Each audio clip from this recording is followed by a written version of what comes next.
Dahil kumakalat ngayon sa ano, lalo na sa Manila po, Metro Manila. Siguro dito sa Tacloban ay hindi. Pero yan po ang talagang kumakalat ngayon sa social media, sa Metro Manila. Kaya isa rin po ang dahilan kaya kami pumunta dito kasi para personal po namin ma-interview talaga yung mga taga-Tacloban. Kasi kayo lang naman po talaga ang makakapagpatunay kung ano ba talaga yung tunay na nangyari. So bago po tayo ulit mag-proceed, pakilala po muna kayo yung inyong pong pangalan. Magandang araw, ako po si Maricel Dalapon-Ordina. At that time, wala ko sa pwesto. Volunteer ako na nagserbisyo para sa mga tao. At that point, yun na lang pwede kong maibigay sa mga tao being as volunteer. Kasi last November 12, 2003, nag-text ako kay Sir Martin na happy birthday. Then, nagtawag siya, sabi niya, kailangan ko yung tulong mo. Yung pala manpower ang kailangan niya sa sobrang gulo ng Tacloban, wala kayong mga tao. So, nag-ipon ako ng mga tao. Actually, yung Babatngon Leyte po, apektado din kami ng bagyo, but hindi ganon ka-devastated, hindi sa storm surge. Pero marami din. So, wala kaming mga trabaho at that time, nag-volunteer kami. Sabi niya, manpower, report to Surgeon Capuchon sa RTR Hospital. So, the next following day, birthday ni Sir, nag-report kami doon. Then, dinimbide yung mga tao, may sa RTR, meron doon sa Ulot. Tinatanong namin, bakit doon sa Ulot, Tolosa? Kasi may magbabark pala na isang barko na puno ng relief goods. So, witness po kami at that time. Pinapaikutan pa yung Ulot kasi nasira talaga, wala kang silungan. Pero makikita mo yung mga tao maakit ng bundok. Makakatakot talaga kasi yung hinahanap ng mga tao, relief goods talaga ba. Tapos, meron nga doon nagpakilala na mga military sila. Darating yung truck nila, kailangan nila ikunin yung relief goods. Pero tinitingnan nila namin, parang hindi man ito military na mga tao ba. So, yung ginawa, yung barko, pinapagitna muna sa dagat para hindi makuha yung mga ano. Naghingi pa kami ng tulong. Buti na at that time may satellite phone doon nakatawag. May mga volunteers din na PNP, na mga retired. Tapos may, I think, from 2-4 na from Cavite yata ng mga police. Dumating din doon. So, saka pa nag-alisan yung mga tao na hindi namin ka-grupo. Then, after doon, nagsimula magbaba. Naggawa pa nga ng area na pwede maanuhan ng barko. Kasi hindi nga makalapit yung barko, may nag-ano pa lang yung barko. Nasadsad kasi yung barko. So, tanong ko lang po na, kayo po, yung sa personal, sa inyong family, lahat naman po ba kayo ay okay nung panahon na yon? Yes, oo. Lahat po ng pamilya ko okay. Yung bahay lang namin. Siguro kung ini-interview nyo ako ngayon, sa totoo talaga, tao ako ni Sir Martin. Pero nagsasalita ako dito as living witness. Kung anong nakita na ako at that time. Hindi dahil sa tao ako ni Sir Martin. Sa hapon, I think mga past 4, dumating na helicopter sila, President BBM, si Sir Martin, si Philip Romualdez. Umakyat talaga sila doon sa barko. Tinignan nila ang mga dala. Tinanong pa nga bakit nasira yung mga karton ng tubig. Kasi nabasa. Yung ano. Talaga, nandun sila, nagtatanong-tanong. Then, the following day, matapos kami na makadiskarga ng lahat ng mga relief goods, doon naman kami nag-volunteer sa RTR Hospital. Meron doon mga foreigners, mga doctors. Yung Chuchi. Foundation. Tapos yung taga-CNN. CNN. At that time, hindi pa siya congresswoman. Sa pagkakaalam ko, nakunan pa siya at that time. Kasi talaga, siya mismo naggagawa. And then si Sir Martin, Ano congressman na doon si ano? Si Sir Martin ang congressman at that time. Oo. Siya mismo personal andun. Hindi na rin yun makakain. Kasi hindi rin kami makakain at that time. Siguro makakain man hindi na sa tamang oras ba. Personally, nandun talaga si Sir. Hindi ako nagsasalita dito dahil sa tao ako ni Sir Martin, but living with kasi. So sila, one of the volunteers sila din doon at that time.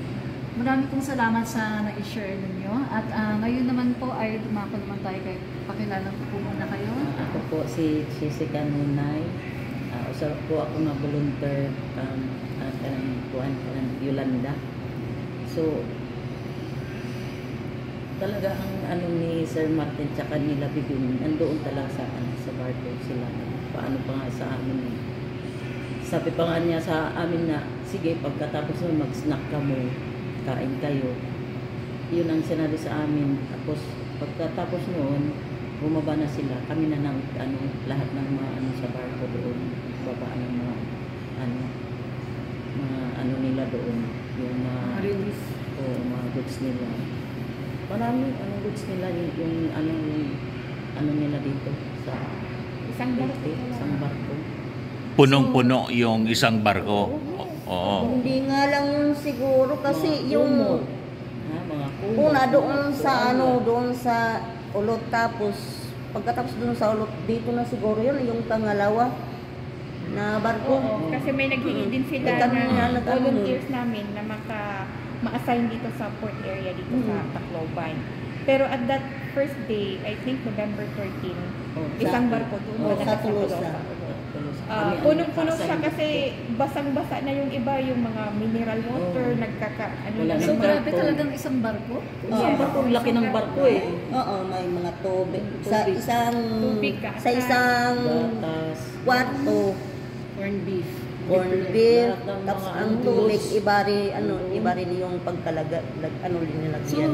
grabe pala talaga no, kasi ang tulong na binigay, isang barko talaga at talagang yung naririnig Hindi ka na- galing sa gobyerno yon. Personal nila. Yes. Personal ni Congressman Nagbaba kami Martin. ng balde. Nagbaba kami ng yung kawali. Nagbaba kami ng kaldero. Ay, grabe pala, no? Oo, nagbaba kami ng mga kutsara, yung sandok. Oo, nagbaba kami ng mga plato. So, automatic pala yung pag-organize ng tulong ni Congressman Martin Romualdez ngayon. Na ngayon, ni Speaker. Kasi yung November sa Tacloban 13, was Oo. out. Wala birthday akong niya. makukuhang gamit sa Nandun mga kami. bahay Oo. dahil was out. So, hindi totoo yung mga chismis ngayon na pinapakalat. Siguro, ang tingin ninyo, pinopolitika siya, no? Si Speaker Martin, bakit nagpapakalat ng mga Pero ganong wala kwento? kaming masasabi po sa kanya. Oo. Talagang ang tulong niya talaga. Marami Ikaw, siyempre, politiko po kayo, anong tingin ninyo? Anong motibo? Bakit ginagawa ngayon nila yon? Ang tagal na, di ba? Ang tagal na ng Yolanda, 10 years ago. Pero ngayon, parang kinakalkal yung isyong yon na pinapalabas, walang ginawa si Congressman Martin. Totoo. Kahit kami, Si Speaker. Tapos nagbigay pa nga doon sa mga barangay. Yes. Nagbigay pa tulungan nga dito. doon. Bawat Eh, sino ba barangay naman magbigay ng sa binibigyan isang ng barko, relief. magbibigay ng wash out talaga ang Tacloban, magbibigay ng balde, kaldero, kawali, sa Kumot. pangkusina pa.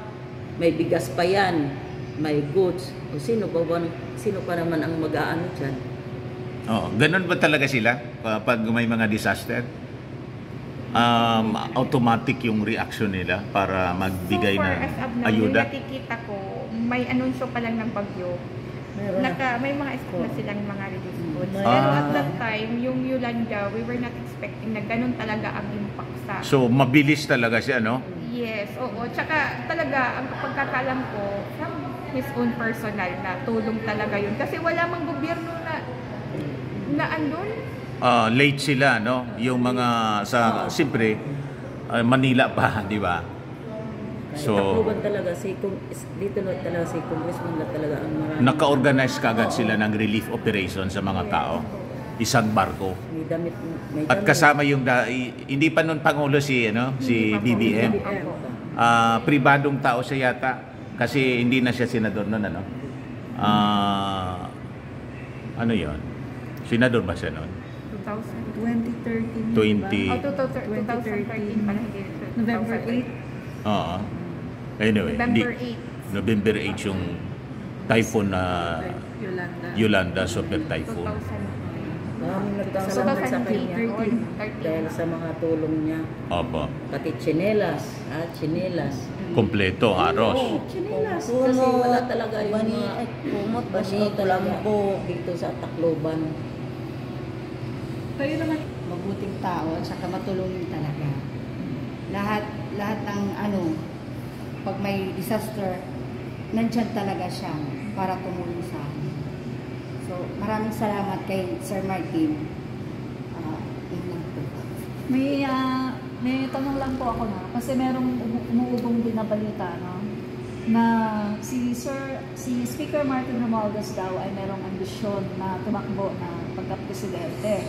So dito po tayo sa Tacloban, ano po yung, may ganun ba kayong naririnig? Totoo kaya yun? Ano po sa tingin niyo? Kasi yun po yung iniintriga po siya na binigiba Tatakbo. Oo. iangat yung sarili niya kasi gusto nga niya tumakbo. So ano pong masasabi niyo? Kayo po, ano pong masasabi niyo tungkol doon? May naririnig kayong ganon? Wala. Hindi po, kasi nandun lang po ako sa Dapat kayo ang makaalam kaagad. So ibig sabihin hindi pala totoo kasi bakit hindi niyo alam? Di ba?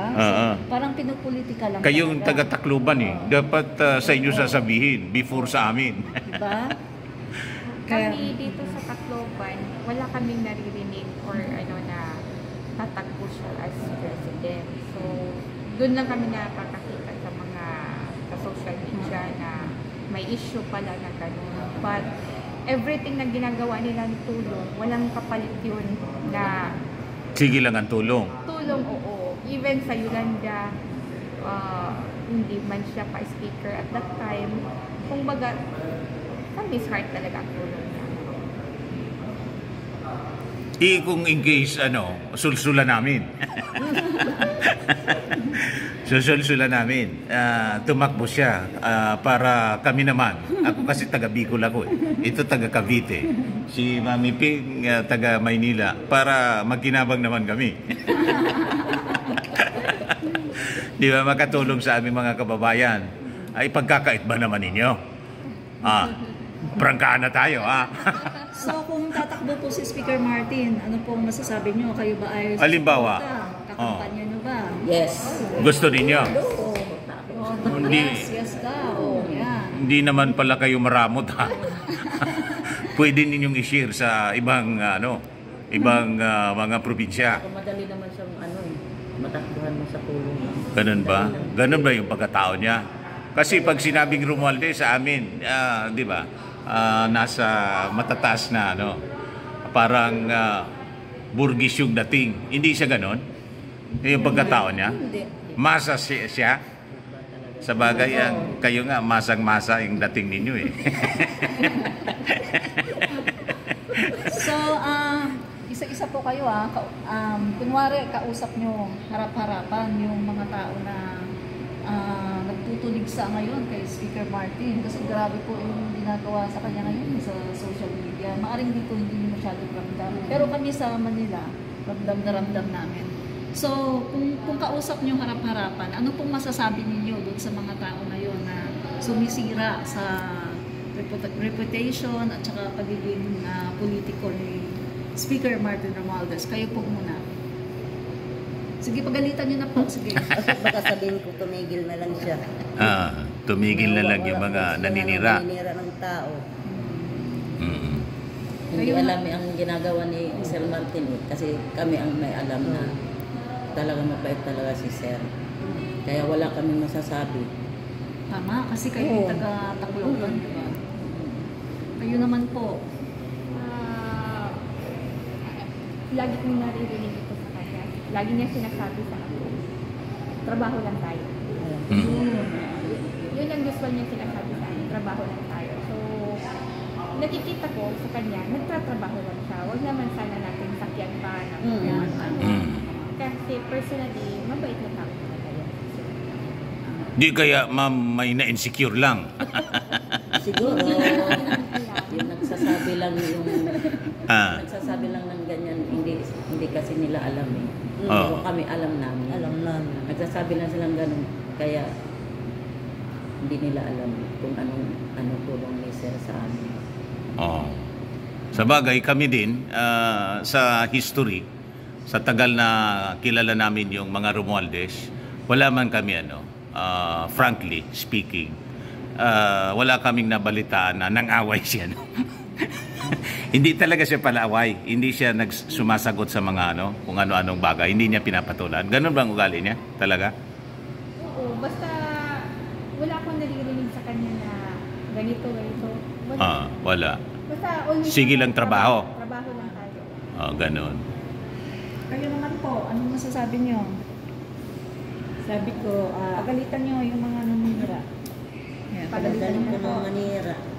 huwag nang manira kay Sir Martin kasi mabait yung tao na yan. At saka palaging sumusuporta sa mga mahihirap. Yun lang. Tama na. Mm-mm. Yun. Okay po. Maraming salamat, ma'am. Kayo po, mga taga-Tacloban. So maraming salamat ulit. That's our At, short interview, mga kababayan. Mga kaibigan, Dati yan, Maravillas. kita niyo. Bye-bye. Kita niyo po, mga